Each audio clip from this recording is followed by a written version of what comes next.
séptima trompeta, que es la última, Apocalipsis capítulo 10.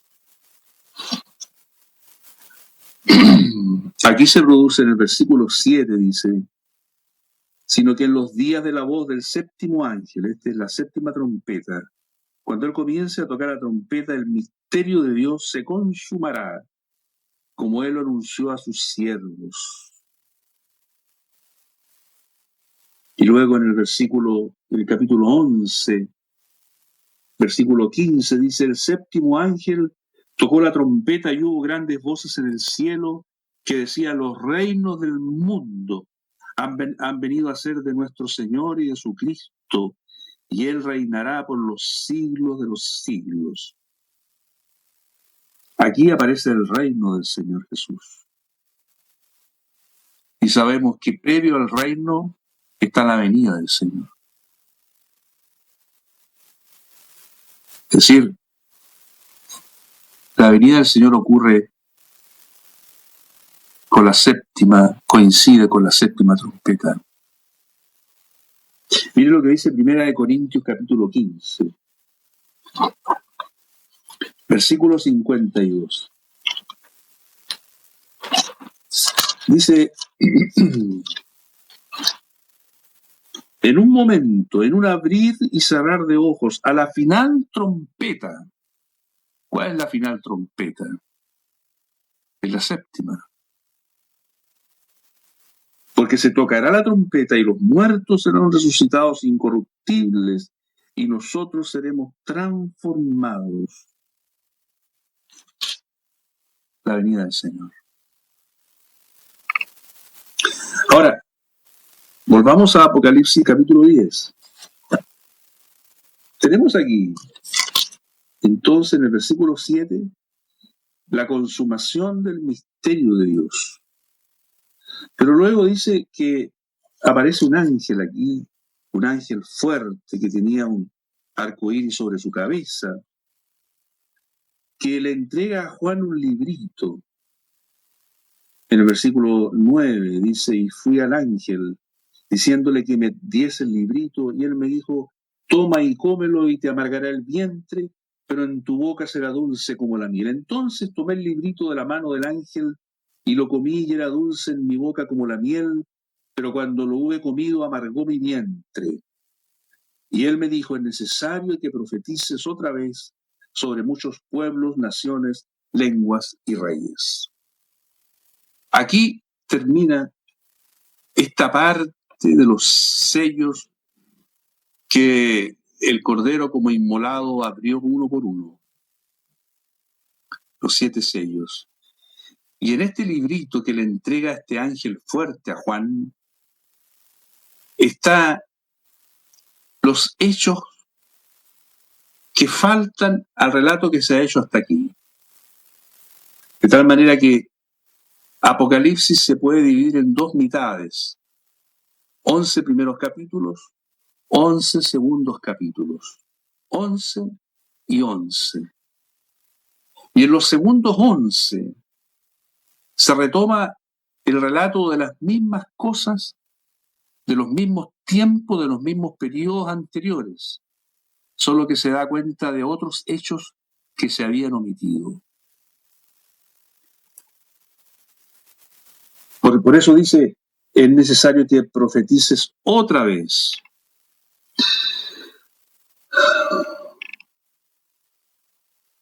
Bendito sea el Señor. ¿Qué cosas aparecen en esta segunda parte de Apocalipsis?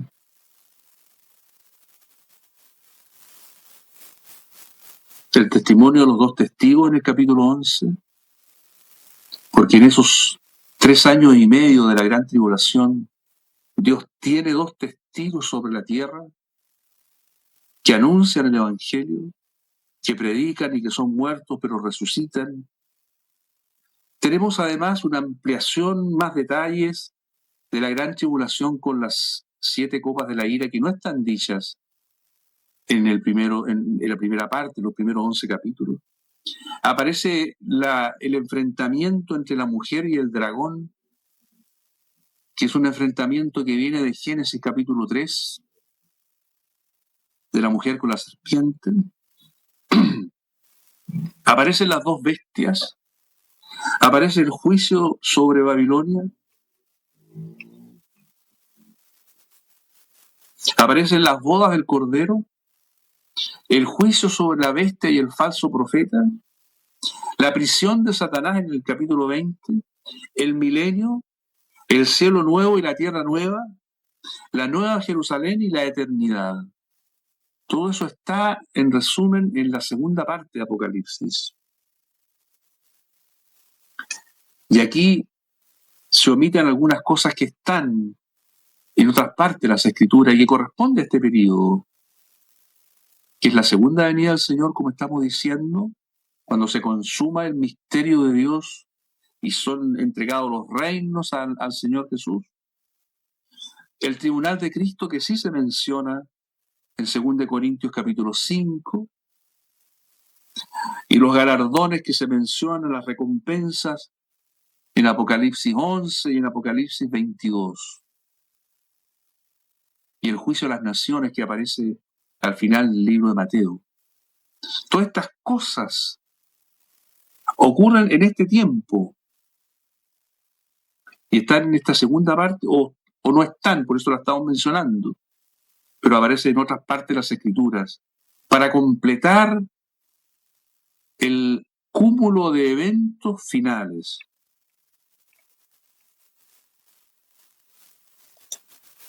Entonces, ¿dónde está la venida del Señor aquí en Apocalipsis? Necesariamente está aquí en el capítulo 11, versículo 15,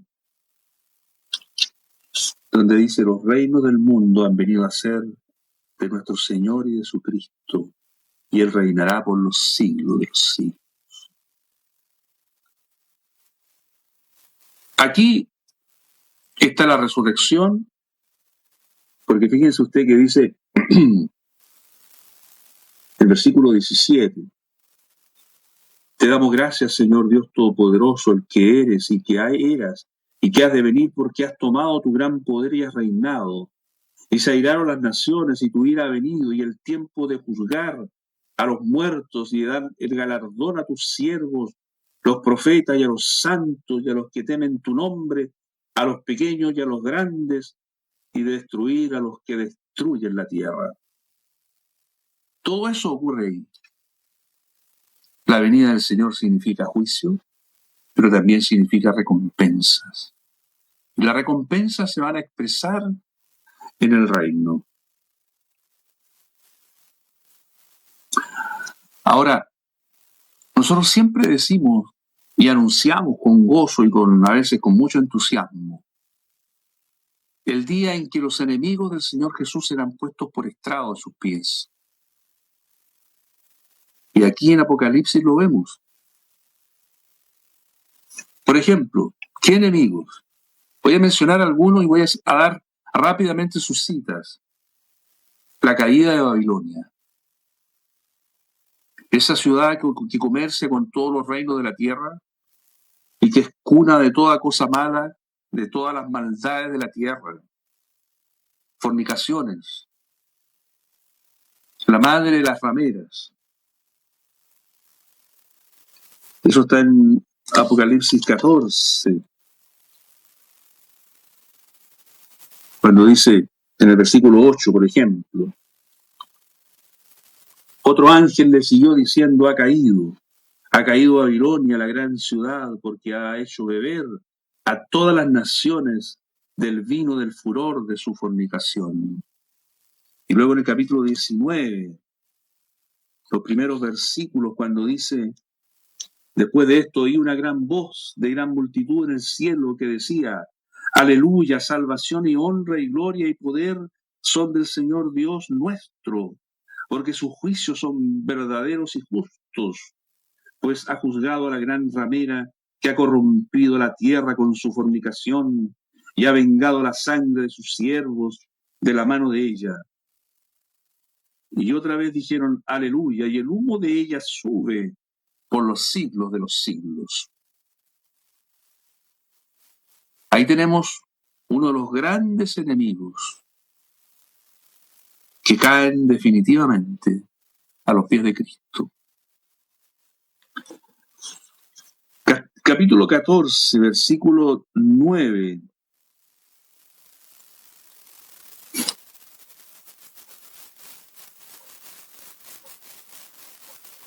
Y el tercer ángel lo siguió diciendo a gran voz: si alguno adora a la bestia y a su imagen y recibe la marca en su frente o en su mano, él también beberá del vino de la ira de Dios, que ha sido vaciado puro en el cáliz de su ira, y será atormentado con fuego y azufre delante de los santos ángeles y del Cordero.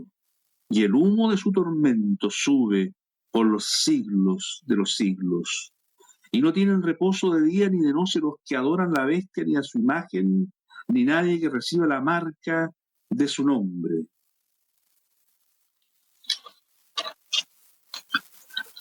Ahora, fíjense ustedes en el capítulo 19.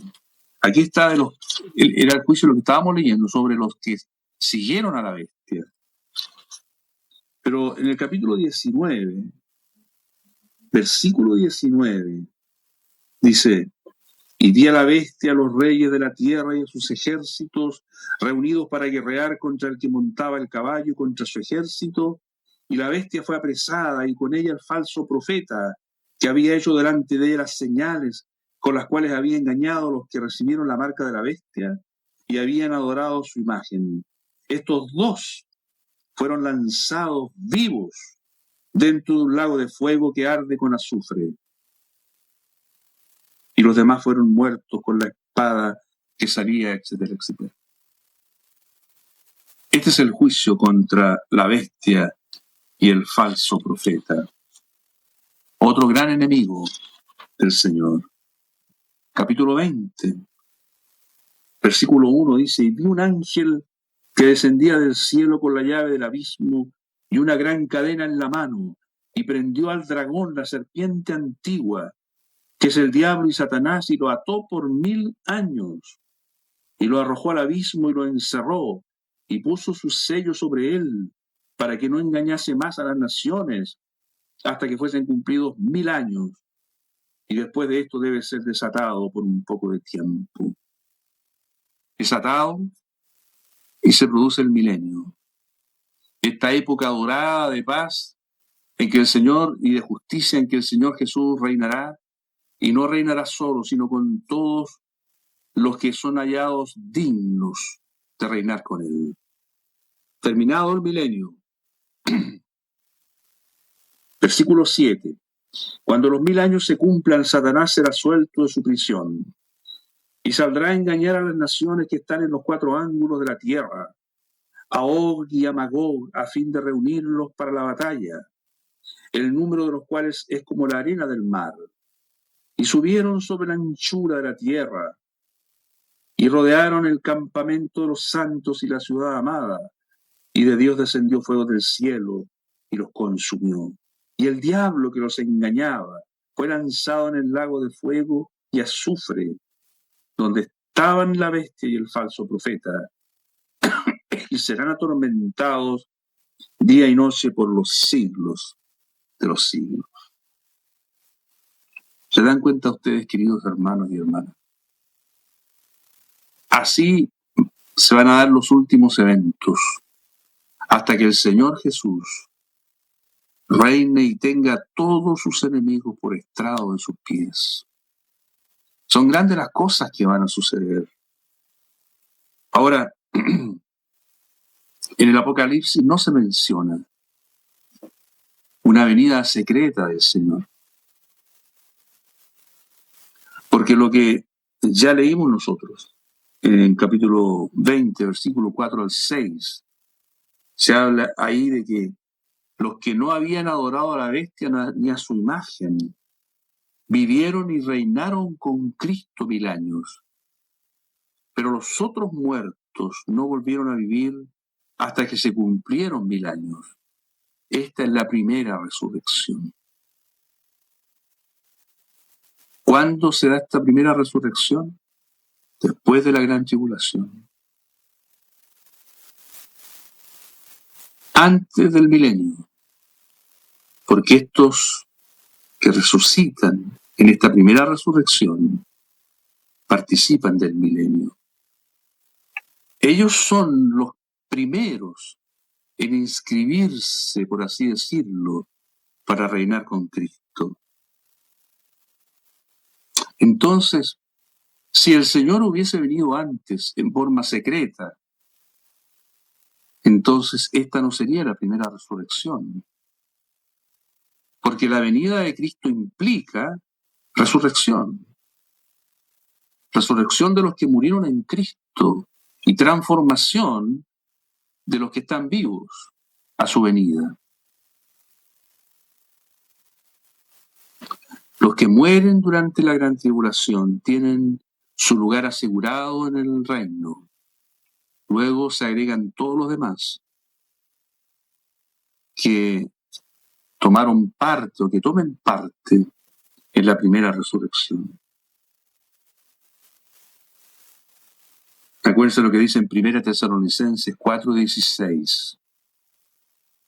Dice, porque el Señor mismo, con voz de mando, con voz de arcángel y con trompeta de Dios, ya sabemos que es la última trompeta, descenderá del cielo y los muertos en Cristo resucitarán primero.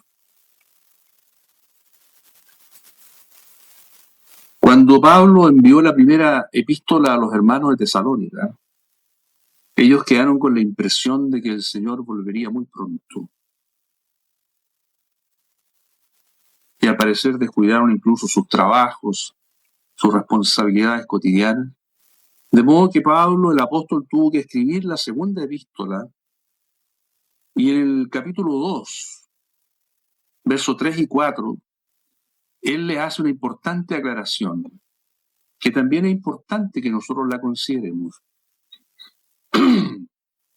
Dice, nadie os engañe en ninguna manera, porque no vendrá, se refiere al Señor, sin que antes venga la apostasía y se manifieste el hombre de pecado, el hijo de perdición, el cual se opone y se levanta contra todo lo que se llama Dios o es objeto de culto, tanto que se sienta en el templo como Dios, haciéndose pasar por Dios. Es decir, Él no vendrá antes de la apostasía y antes de la manifestación de este hombre de pecado, de este inicuo hijo de perdición que es el anticristo, y que se sentará en el templo de Dios, que aún no está reedificado, el templo en Jerusalén, haciéndose pasar por Dios, y que provocará una gran ofensa al pueblo judío al estar en el templo y profanarlo. Ahora, cuando Pablo escribe 2 Tesalonicenses y habla estas cosas, él dice, el Señor no vendrá sin que ocurra esto primero. No menciona Pablo las otras cosas que aparecen en Apocalipsis, que ocurren primero. Por ejemplo, todas las calamidades de las trompetas y las calamidades de las copas de la ira. Porque Dios todavía no había dado la revelación de los eventos finales. Acuérdense que esa revelación del Apocalipsis se la dio a Juan, cuando ya Pablo había muerto. Entonces, la información que Pablo manejaba era esta. El Señor no viene antes de que haya una apostasía y que se manifieste el anticristo y profane el templo. Ahora, con lo que Juan recibió, con la luz que él recibió en el Apocalipsis, queda mucho más claro que aparte de la manifestación del hombre de pecado,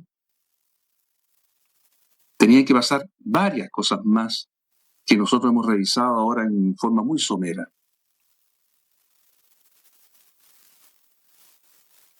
Fíjense ustedes que en el capítulo 16 del Apocalipsis, el capítulo 16 es el capítulo de las copas de la ira. O sea, es la parte más fuerte de los juicios de Dios. van después de las trompetas. Y fíjese lo que dice en el versículo 15. Estamos en medio de la gran tribulación, en la parte más dura de la gran tribulación. Y fíjese lo que dice en el versículo 15. He aquí yo vengo como ladrón. Bienaventurado el que vela y guarda sus ropas, para que no ande desnudo y vean su vergüenza. Entonces, esto indica claramente que a esta altura todavía el Señor no ha venido.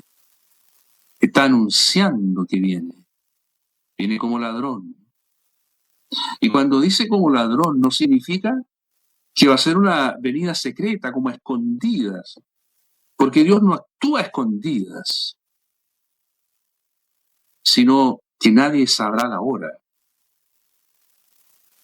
El ladrón no anuncia la hora de su venida. El Señor tampoco. Pero no significa que va a ir a escondidas. Todo ojo le verá, y los que le traspasaron. Dios hace las cosas abiertamente, para que todos sean testigos de sus obras. Queridos hermanos y hermanas,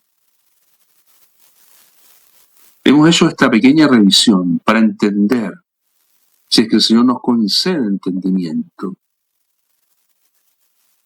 para entender que la venida del Señor Jesús va asociada con otros elementos y otros sucesos, otros hechos de gran connotación y de gran relevancia.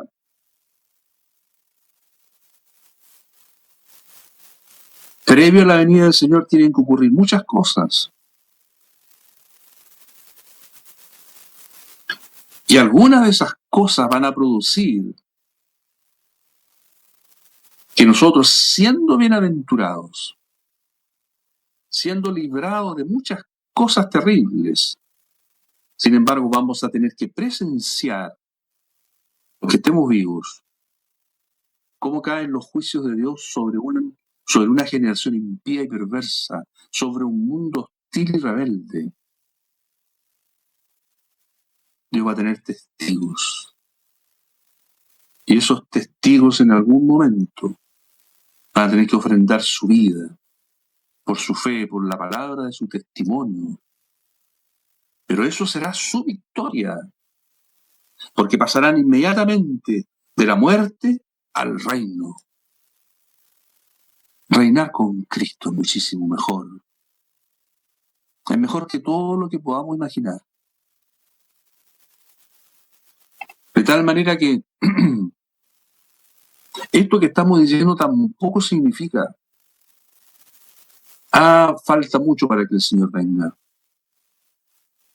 Y asumamos la actitud de aquel siervo necio que aparece descrito en Mateo y que vamos a leer un poquito, si lo encontramos aquí.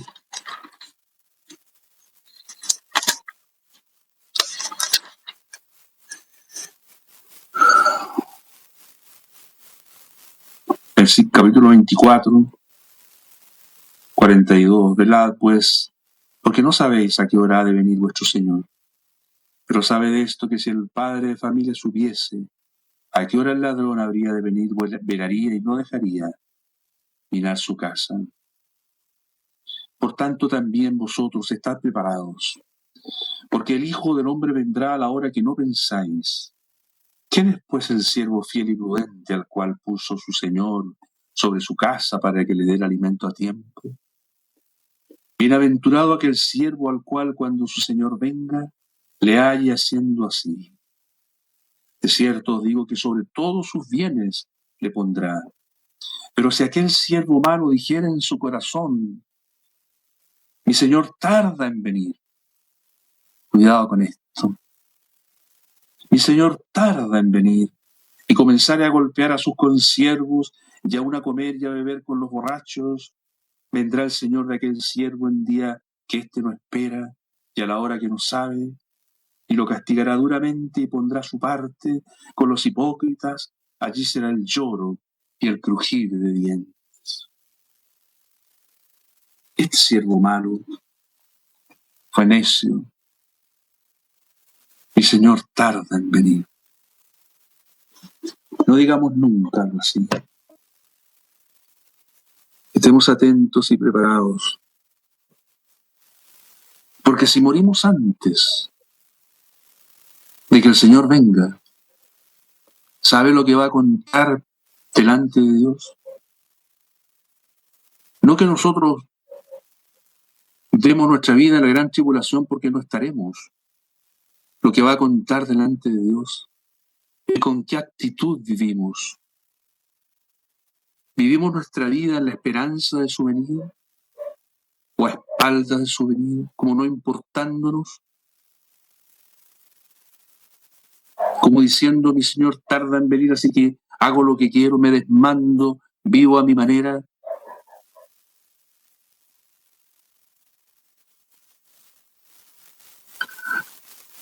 Este es el punto. Cada generación, si nosotros miramos de la generación de Pablo hasta acá, vivieron en la esperanza de la venida del Señor. Y esa esperanza nos hace bien, nos salvaguarda, nos defiende de la carne, del mundo, del enemigo, porque nos hace vivir con la expectativa, con la esperanza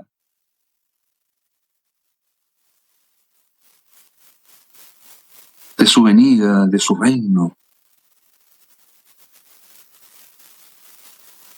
Es verdad, faltan cosas que tienen que ocurrir. No sabemos si vamos a estar presentes cuando comiencen a ocurrir estas cosas, de estos principios de dolores de los que habla el Señor en Mateo 24. O estaremos más adelante, en esos 3,5 años de la segunda parte de la 70ª semana de Daniel, lo que se conoce como de la gran tribulación. No sabemos hasta dónde llegaremos nosotros en esta carrera nuestra, en esta tierra, no sabemos. Pero no importa que no sepamos, seamos fieles en lo que nos toca vivir, sea que vivamos o muramos, como dice Pablo, del Señor somos. Y cuando llegue el momento de la prueba y de la dificultad, no tengamos ninguna duda. En ese momento el Espíritu Santo vendrá sobre nosotros con un poder irresistible, con una gracia infinita, para sostenernos, para guardarnos, para darnos el valor que no tenemos. Porque es verdad que nos acobardamos de pensarlo. Es verdad que tememos. Pero el Espíritu Santo, el bendito Espíritu, el Consolador, el que tiene todo poder, Él nos sostendrá para que no neguemos al Señor, para que no flaqueemos en el día del rigor, del espanto. Caerán a tu lado 1000 y a ti no llegará.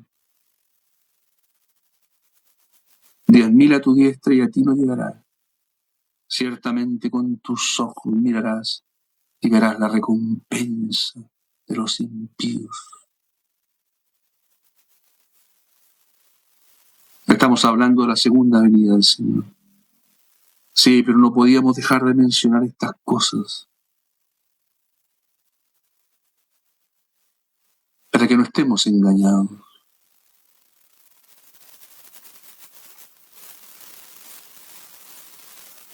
Hay en Pedro, con esto quiero terminar, en segunda de Pedro, unas palabras. Quiero encontrarlas aquí.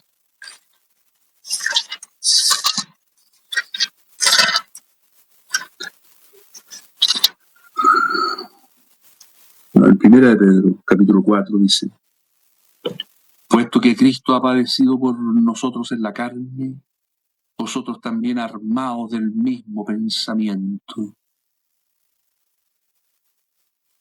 ¿Ha padecido por nosotros el Señor? Armémonos del mismo pensamiento. ¿Qué significa eso? Padezcamos por Él, si es necesario, así como Él padeció por nosotros. Este pensamiento será una armadura, será una fortaleza, si es necesario, enfrentar cosas grandes. No estemos desarmados, que no nos pille desprevenidos, armados de este pensamiento. Padre bendito, te damos gracias por tu palabra.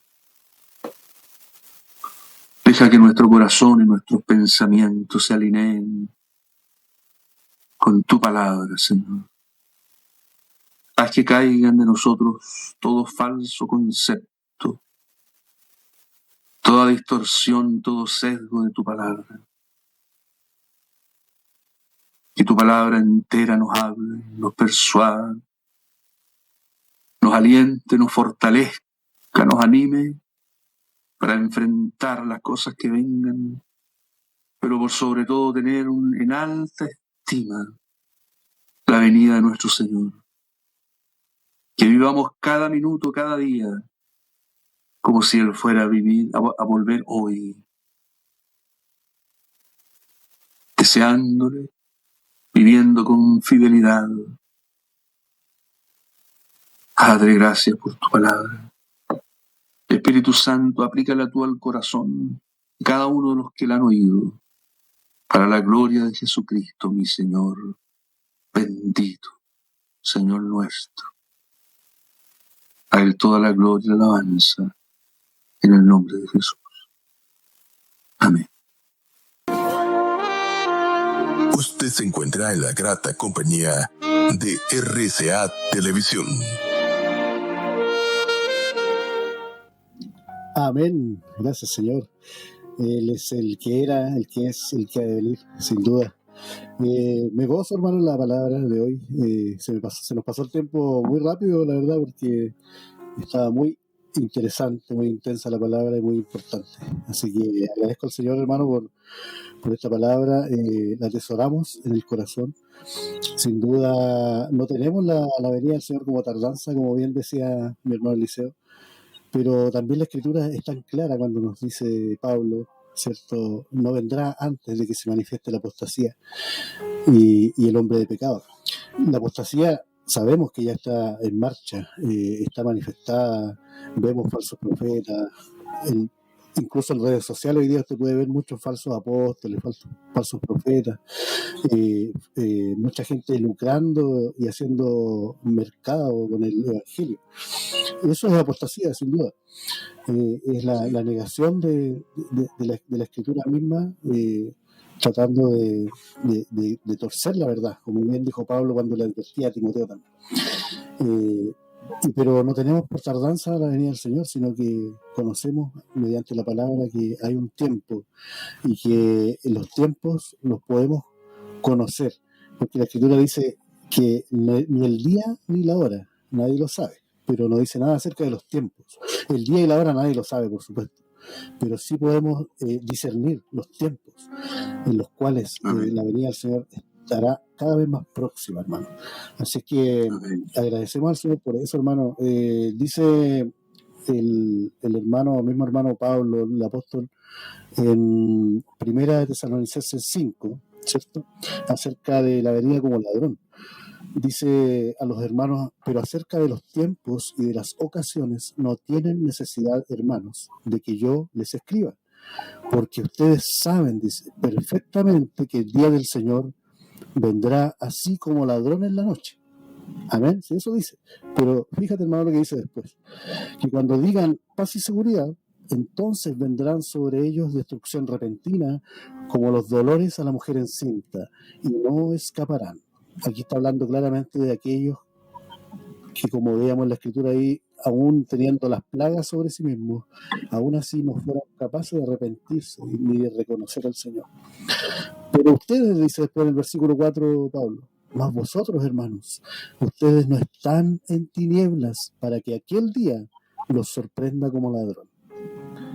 Voy a repetir, mas ustedes, hermanos, no están en tinieblas para que aquel día los sorprenda como ladrón. Por lo tanto, esta venida como ladrón en la noche es para los incrédulos, para aquellos que han negado al Señor. Pero nosotros que no estamos en tinieblas, sino que estamos en la luz, ¿cierto? Aquel día no nos sorprenderá como ladrón. Porque todos vosotros, versículo 5, todos vosotros sois hijos de luz e hijos del día. No somos de la noche ni de las tinieblas. Por tanto, no durmamos como los demás, sino velemos y seamos sobrios. Amén. Entonces, como bien decía mi hermano, es necesario que estemos velando, ¿cierto? No podemos ser como ese siervo descuidado, sino que tenemos que ser como ese siervo vigilante que espera la venida de su Señor, porque sabemos también que nuestra vida está en manos del Señor y que yo mismo puede que mis días estén contados y que este sea mi último día de vida y el Señor va a venir por mí y me voy a encontrar con Él. Por lo tanto, tengo que estar preparado para encontrarme con Él hoy día mismo. Pero con respecto a su venida, sabemos que tampoco nos va a sorprender como ladrón, sino que, como bien decía mi hermano, la venida del Señor será como el relámpago que nace desde un punto y avanza por el cielo hasta el otro punto y es visible por todos, porque todo ojo le verá, y aún los que le traspasaron, y todos harán lamentación por él. Entonces, es precioso poder ver la venida del Señor bajo este prisma, y ojalá que podamos captar, hermano, yo ruego al Señor que podamos, todos los que estamos escuchando esta palabra, captar el espíritu de la palabra, como el Señor no nos quiere amedrentar, sino que quiere que nosotros tomemos fuerza y estemos seguros en que Él ha vencido, en que todas estas calamidades, todas estas plagas que vienen por delante, el Señor, todas esas cosas las tiene bajo control y sin duda están dirigidas a aquellos que aún le rechazan. Y el Señor también guardará a su pueblo. Pero si tenemos que entregar la vida por el Señor, también tenemos que estar dispuestos a hacerlo como aquellos discípulos del principio, como todos sus discípulos, todos sus primeros discípulos y apóstoles murieron martirizados. Y le he pedido a nuestro director unos minutitos extra, así que ya estamos en la hora, pero me voy a tomar 5 minutos más. Dice en Isaías 57, con respecto a la muerte de los santos y de este tiempo que nos mostraba nuestro hermano a través de la palabra. Isaías 57 dice: perece el justo y no hay quien piense en ello, dice, y los piadosos mueren y no hay quien entienda que de delante de la aflicción es quitado el justo. Ven, aquí vemos, como decía mi hermano, la misericordia de Dios, que aquellos que han rechazado al Señor buscarán la muerte, dice, y no la encontrarán, porque la muerte huirá de ellos. Pero aquellos justos mueren, dice, y el Señor los retira, dice, antes de que sea su tiempo. Eso dice: no hay quien entienda que de delante de la aflicción es quitado el justo. Dice el versículo 2: entrará en la paz, descansarán en sus lechos todos los que andan delante de Dios. Y después hay un juicio. Sí, es precioso, hermano, cómo poder. Sí, hermano.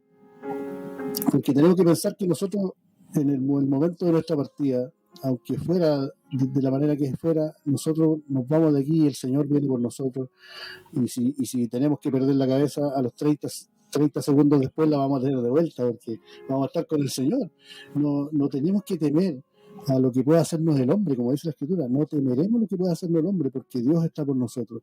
Y si Él ha dispuesto que algunos de sus siervos padezcan a causa de Él, Él también tiene una corona y una retribución, dice, para aquellos que han emblanquecido sus ropas en la sangre del Cordero, aquellos que se han armado del mismo pensamiento, como decía el apóstol Pedro, el mismo pensamiento. Si Él ha padecido por nosotros, ¿acaso nosotros no deberíamos también estar dispuestos a padecer por Él?